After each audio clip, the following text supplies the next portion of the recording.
Justin Dilley and Eric Sharpe.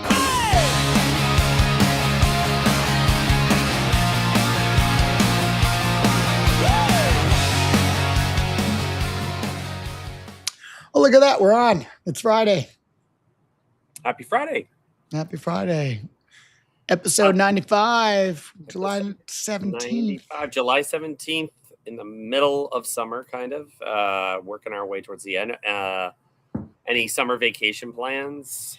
Yeah, I may go visit the folks down in Savannah at some point before school Nice. crashes into us here. I mean, we only have 2 weeks left of summer. In the South. Down here, yes. School's going to start soon. Are you going to try to squeeze in a last-minute trip to Six Flags or Dollywood? Or yeah, I mean, I would love to go north, but Savannah's just the spot. It's the cleanest city on the East Coast, let me tell you something. I'll disagree with you on that, but much cleaner than Myrtle Beach, baby. That isn't saying much, dude. If that's your measuring stick, I don't know. But today, it marks a historical event. I'm not a big Disney head at all, but I've been to the parks. I'm not. I mean, but if we were back, talk about a clean city. But if we were exactly, you want clean, go there. Oh, there she is. There's our best Savannah fan. Oh, yes. She's the spokesperson for the Savannah Tourism Council, Jennifer Carter. Yes, so if we were back in 1955, I know that you would want one of these press preview passes to Disneyland. You're very big into any press passes we can get for ourselves in the industry. And this is what the press passes look like. Unfortunately, there was a lot of fake passes, apparently. And so extra people went to this opening on July 17th. And so there were issues, and there was some delays, and there was some plumbing things. But despite all that, Disney was okay. They made it. It became a success nonetheless. They survived. So to anyone in multifamily who's maybe had a rough opening of their property, that doesn't mean that it's the end, because a rough opening, you can still come back. And I thought it'd be fun just to look. There are still a few rides that are still in existence. There's about 10. I chose about 4 of the very popular rides, and kind of thought if we created a multi-family land, some of the rides that we could parody from the original Disneyland. Like, I don't know if you've ever ridden Jungle Cruise, but what if we created a ride at like the next event called Vendor Cruise? The Vendor Cruise. I have done Jungle Cruise, although I swear it's like been shut down every time I've gone there. Well, that one does get shut down, but I think that is something for some of these folks. If there are people looking at ways to do, bring in different, kinds of experiences at conferences, just do it at a theme park, rent out on a space, and people can hop in and go like float around to different vendors. I think that's a great idea. Like it's a small world. It could be. I can dig it. If anyone's going to do it, it would be like the AIM conference, maybe, because you're in California, you're close by. You could.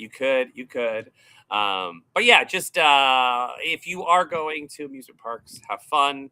No, that's it. Happy summer. Awesome. Well, we do have some big news here. Some real news. Some real news.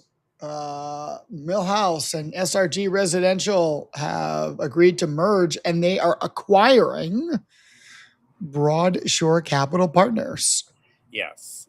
This is a very nice image made by the folks at Millhouse Marketing. But yeah, that's exciting news, right? They put an agreement in place to combine forces. And with their combined strength, they're even expanding already. Oh, yeah.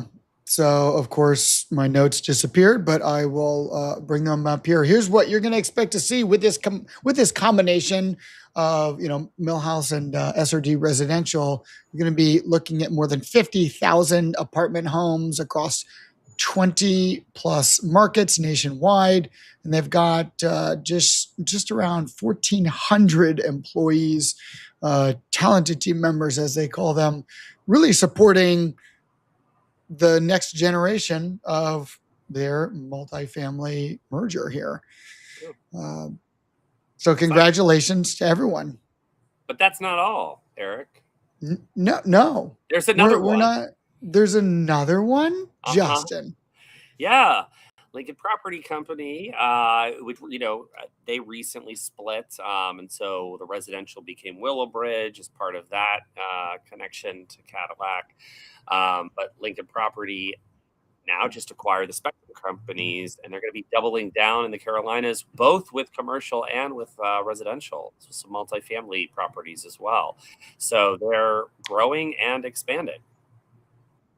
Yeah. And this news comes out of Dallas, where I believe Lincoln is based. That's where they're headquartered. So they get to expand more into the southeast, Eric. But that's not all. We're not done yet, There's Justin. another acquisition, believe it or not. There's another major acquisition. Pretty big, yeah. Holy cannoli. Well, this one, probably one of my favorite ones, just because I've been able to hop on some calls and learn about Cherry. Although it is still baffling to me how they've been able to accomplish what they've been doing. Cherry has been acquired by RealPage. Cherry spent about 10 years cleaning up data in the billions of data points in order to create essentially a reliable pool of information that AI can now pull from. And guess what? RealPage has it. Yep. And they're a big player in the space. RealPage obviously, but Cherry, they partner with a lot of different software companies and management companies. So this will be interesting to see how everyone plays well in the sand, because if you have a PMC that isn't in the RealPage tech stack, but they were using Cherry to help them with their Yardi data or whatever, what's going to happen? So again, we're consolidating, but we're also complicating, maybe, depending on how these integrations and touch points go. Yeah, these are, in reality, this is a major news. And if you were a Cherry customer, now you're a RealPage customer. I do know that, leadership is going to remain and become SVPs. It's the first major acquisition under the RealPage's new president, Dirk Wakeman. Yes. Wakeham. So, yeah. And I think what's crazy is that this was just in the last 6-7 days, worth of news coming out. Obviously, these things were in the works much longer. But we're halfway into the year, and how many acquisitions or mergers or any of these consolidations have we seen just this year? Yeah, more than the fingers and toes that I have. Yeah, I think that's accurate. I definitely more than a dozen, upwards of 20. And that's a lot, right? It is. And, it's funny because you and I were talking about this earlier. This is the year of the fire horse.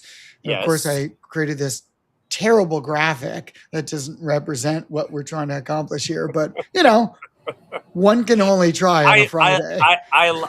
Yes. So, yeah, I think what's kind of nice about this fire horse is this idea that you're having mergers, things are coming together, but as these things come together, there will be conflict in that consolidation. There will be, fire and ice. It's not going to always work out well. Someone's going to win. Someone's going to be the way forward, the path forward. And I think things are moving at a much faster rate with this. So it's kind of hard, if you're working with one company today, they might not be the same company tomorrow, no matter, I'm not talking about just software. I'm talking about anything. You tap a fee manager that may not exist. And now in the next 6 months, you don't know. Yeah, that's a great point, Justin. And I think this is just going to continue up until the end of the year. I think maybe we'll see some things cool off as the dust settles. But, there's always clear winners and losers in mergers. And, at a certain point, I've been with companies where at a certain point you just kind of like, I'm not sure if I can get any better than this, and I'm kind of tired of going around the merry-go-round every year. So someone's interested in buying my company. I've had a company. I've been acquired before. It is blows. It is a blessing and a curse because everything you built, all that energy kind of comes to a place in which you hand the keys over to someone else, and it is no longer yours to essentially run with, right? You're not running the show. You now have to, discuss what's going to happen with Mm-hmm. other people that may not have the same opinion as you. And it's a vastly different experience being, at the top of a mountain and then having to then climb another one. Yeah. Indeed. So yeah, some other industry news. We've talked a lot about the Road to Housing Act. I'm so glad maybe we can Yeah. be done talking about this now. It Well- came into law. It's now officially a law. Some folks online on LinkedIn commented about it, highlighted it. The former federal housing commissioner, Frank Cassidy, also who works at Walker and Dunlap, also commented about it. Talked about the benefits to this, how great this is, but also some of the challenges or things we need to think about when implementing. So now it's time to do the work, and people are going to have to kind of dig in and make what this law is, put it into action, and kind of see it all the way through. So I thought it was a great post. And it sounds like there's an eviction happening right behind you, but yeah, there is. I'm outdoors. I'm outdoors today, which is if you work in real estate, or software, anytime you can be outdoors, I say do it. But yes, nice transition to evictions. Evictions trended this week. I mean, they're always happening. But a couple different folks posted about them, and not in a very kind of unglamorous way. I think, Michael Abadi, I think that's how you pronounce his name. I'm not sure. He posted sort of the before, the after pictures, like what it actually looks like when you're dealing with getting rid of somebody, they're leaving stuff behind, all of the kind of the dirty parts of that process, that the work, people have to work and deal with it. Yeah, I think, multifamily often gets a bad rap when it comes to evictions. But at the end of the day, you agreed to pay rent. If you stop paying rent, then you, in theory, no longer have a right to live there. You need to move somewhere else. Right. And, there's this like discrepancy period where the rent's not paid, but you say it's going to be paid and it doesn't get paid. And, at a certain point in time, you have to eventually, it comes to a head and you have to ask people to leave and you have to go through court process and, deal with the state and local regulations for that. And it can be messy. It can be really messy. Yeah. Do you want me to pass it over to this? Pass it over to because I think it is messy, and you're not just dealing with unpaid rent, which is owed. Obviously, that's one thing, but this looks like a health concern, let alone, you're damaging an asset, you're damaging other people. Shout out to Macy's. There's a few Macy's bags there. If that's great advertisement for them.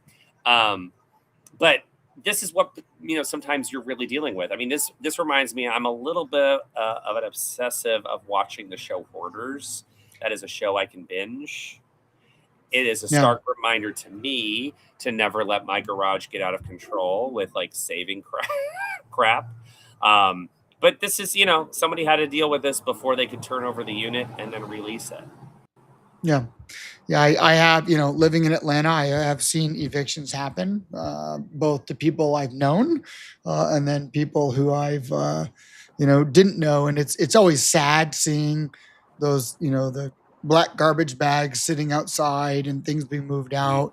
Always think about, the missed opportunities, the hope and joy when the person first moved in. And, unfortunately, someone always has to clean up the mess, right? Yep. And sometimes with evictions, you don't clean up your own mess, and people leave things the way they are. And, this is the before, for sure. Right.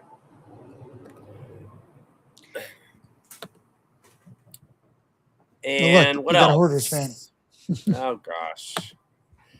No wonder she doesn't like Savannah. Okay. Oh, not them, the show. She likes the Yeah. show. Okay, got it. Our pet policy company, they're looking for stories from the industry about crazy pet experiences. It might relate to a podcast that they might be doing, or they might collect it in another way. But if you have a crazy pet experience story that you've experienced when you've been on site, or from some resident, or however you have that, reach out to the folks there. They're collecting some stories, so that'll be fun to look forward. Eric and I love stories. We love stories. We do. I was just thinking about how we should get some eviction stories on here, but I'd rather not highlight eviction stories. But they need to be told. They do. I mean, we tell show a few. I won't say fair and balanced, because I wouldn't necessarily call us fair and balanced. We're just kind of like, share what's kind of happening or trending. We just do what we want. We just do what we want, Justin. Not always. Sometimes we talk about things we don't want to talk about. But I do want to talk about the Apartment Association of Greater Orlando. What are they up to? They got a little scientific this week, and they had an event, their business exchange, that they called the Science of Networking. And I thought it was super creative, because they had this event at the Orlando Science Center. And I mean, I loved it, because you're seeing people in front of dinosaur exhibits and all this other stuff, networking. And I thought, you know what? Our industry needs to probably do more of that, which is get into other spaces that we don't typically think of. Like, it's great to go to a hotel. It's great to go to Vegas, until it's not. And then where else can we go? Where else can we spend time getting, together? Tara does a great job with Tara Samuels does a great job with the Multifamily Breakfast Club, where they're going on site and they kind of rotate different properties, newer properties in different regions. But I think when we get together, for classes, for connection, for trade show, where are other places that we can be to connect besides a Hyatt? Yeah, I know a great place for Denver for next year for what? For NAA. Is it the South Park restaurant? I'm not saying it on air. There's a South Park restaurant? It's Casa. Right. Casa something. Yeah. No. Trey yeah. and. Mm-hmm. No way. Yeah, Trey and Matt. Right? Trey and Matt bought it, and it has a particularly interesting charm. But I've been there once. I have a very fun place, and I've already been talking about renting their space out, but Jen Carter doesn't know this yet. Anyway, well, she does now. I get she's listening. Yes, she's everywhere. Speaking of Multifamily Media Network, they dropped their quarterly newsletter, the second one for the year. Recapping Q2. There's a QR code there. You can scan it, get access to it to learn kind of what happened in the last quarter. There's highlights from MMN's podcast Palooza. There's overviews of some of the vendor suppliers that were part of that. There's also other kinds of recaps in there beyond just different interviews with different folks in the operator space. Which podcast trended? What was the higher rated ones or more popular ones? You can. Oh, you read through the entire. I read through most of it. Yeah, I did. Look at you. Me. I know. I like to know what's going on. I like stories. You're so hip. Yeah, that's exactly it. Let's celebrate the heart of multifamily. That's the Q2 newsletter. Grab it there. And we should also celebrate another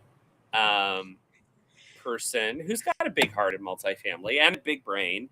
And he did his 100th episode. He completed it. This is true. One of the nicest people I know in multifamily, who's always been quite giving of his time and thoughts. And we'd like to do a little celebration for him. Celebrate.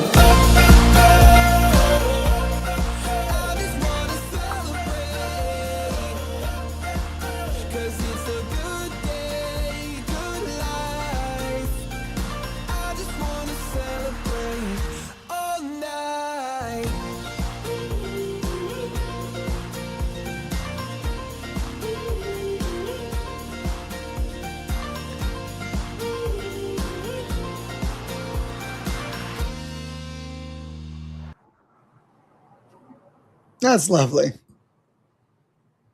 Paul, congratulations on hitting 100 episodes. 100 episodes. 100 episodes. Yes. Golf clap to you, sir. It is something that is commendable, especially when you do it on your own.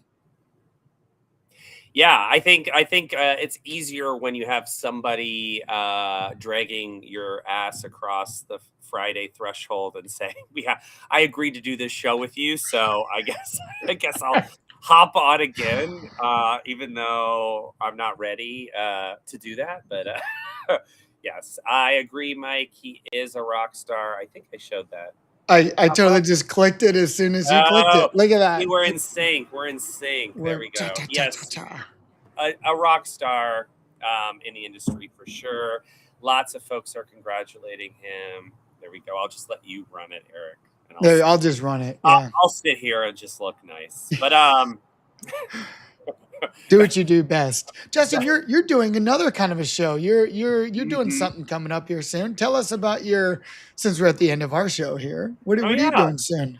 Yeah, I have a 2-week run in Stone Mountain, Georgia, of a musical called Working. It's actually ironically hitting me in the point of my life at a very good point, reflecting on work. I would say it really relates to the multifamily industry. There's a song in it at the end that's called Something to Point To. And a lot of the lyrics talk about see that building. And the lyrics kind of say like, this is what I did on the building. This is what I did. This is what I do in the building. This is how I clean the building. It just kind of talks about all the different facets of people that work. And when you think about a property, an asset, which is just one small microcosm of something larger, you think about all the different people that make it run. And then you think about so many properties in a community or in a neighborhood or in a city. And it's just, it's good. So, well, I am shameless plug, but thankfully I'm not the one that did it. You didn't do it. I yes. did it. So you're good to go. Yeah. Yeah. But yeah, you're good to go. We're excited to, and of course you click it when I click it. We're excited to see you start the show here next week. I know you have still lots to do to prep. It's a lot of work. Pun intended, right? Is. I mean, that's at the end of the day. I think all of these, any kind of production, any kind of, event, trade show, presentation, RFI, it's a lot of work just to even get something out there, let alone have people buy it, have people like it, have people, talk about it. So anybody that does this on any scale, my hat to you, I tip it, and let's get to work. All right, y'all. You heard it. Have a great weekend. Bye.